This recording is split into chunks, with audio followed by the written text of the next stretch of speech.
राधे राधे दोस्तों, आज मैं औशानी माँ की दूसरी कथा लेकर आई हूँ। चलिए औशानी माँ की कथा सुनते हैं। बोलिए एक बार औशानी मैया की जय। चलिए अब कथा शुरू करते हैं। एक गांव था, उसमें बुढ़िया अपने बेटा बहू और अपने पोते के साथ 2 साल के बच्चे के साथ रहती थी। एक दिन उनके बेटे ने कहा अपनी बहू से कि मेरी माँ की खूब सेवा किया करो, उनको किसी चीज़ की तकलीफ़ ना हो। फिर इस कुछ दिन व्यतीत हुआ, फिर उसके शहर में नौकरी लग गई।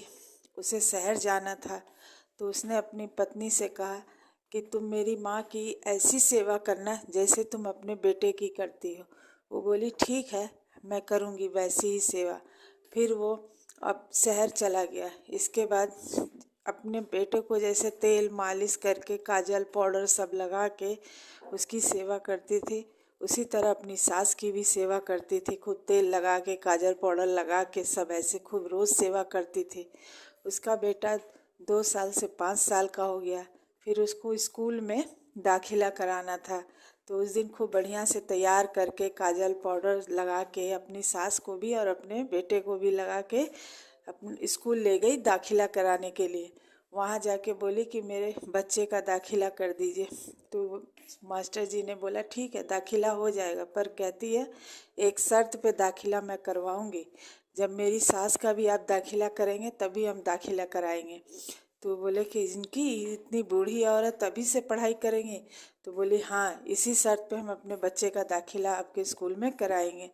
तो मास्टर ने सोचा कि चलो कोई नहीं, जब इस दोनों का पैसा आएगा मुझे क्या करना, दोनों के दाखिला उसने कर लिया। इसके बाद फिर घर आ गए सब।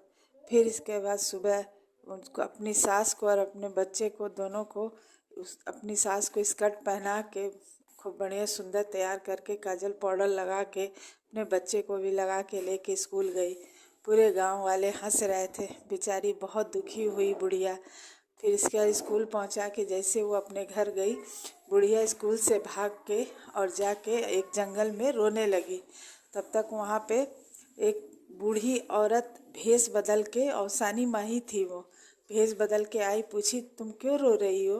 तो बोली कि क्या करें, मेरी बहू बहुत अच्छी है, बहुत सेवा करती है, पर वो ऐसा कर रही है कि मेरे पे पूरा गांव हंस रहा है। तो बोली कि ठीक है तो तुम क्या चाहती हो? तो कहती है अब तुमको क्या मैं बताऊं, मैं क्या चाहती हूँ, वो तो भगवान ही अब मेरा सब ठीक कर सकते। कहते बताओ तो सही। तो बोली कि बस मेरा बेटा आ जाए। बोली ठीक है घर जाओ तुम, बस अच्छा होगा तो दुरदुरिया चुगवा देना।